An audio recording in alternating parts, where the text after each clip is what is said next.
Tim Quast for Market Structure Edge, and I've gotten a lot of questions about how do you compare price and sentiment when you're looking at the visuals on the platform.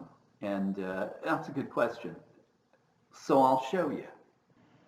Let's answer that question about how do you look at sentiment and price in combination to see entries and exits. And by the way, up here, if you have access to Profiler as a subscriber, you want to make sure and use this. So you can put in Adobe, which reported results, and it'll default to 90 days. It'll default to the 5-5 rule. You can always change that. You can say 4.9. You could use uptick, downtick. You could use 110.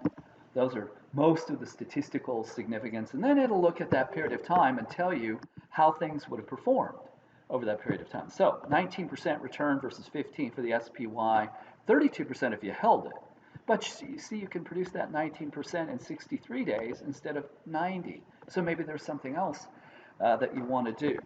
And then I'll go over there and show you how. See this? You can see, well, you buy it on June 5th at 392, and then you hold it for 30 trading days, 10% return versus 1 in the SPY over that period of time, and you leave when it dips back below 5. So that's the 5-5 rule. A very nice return. So now let's go look at the visualization to see those things in action. And so we'll just go back here to the portfolio and look at Adobe, and you want to make sure then that you look at the same period of time. So we'll expand back. Well, let's just go back 6 months, and we'll find that spot. Right here. There it is.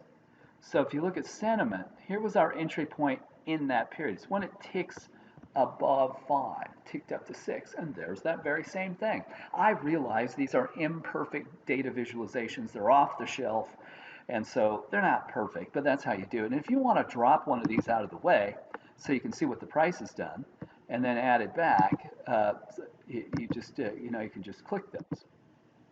And so then we held it all the way until sentiment dipped below 5, and here's our pause.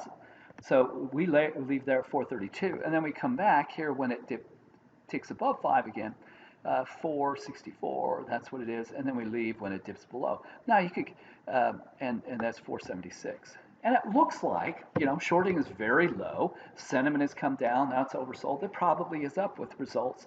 And sure enough, it is at least after hours here on the 15th of September. But that's how you compare them.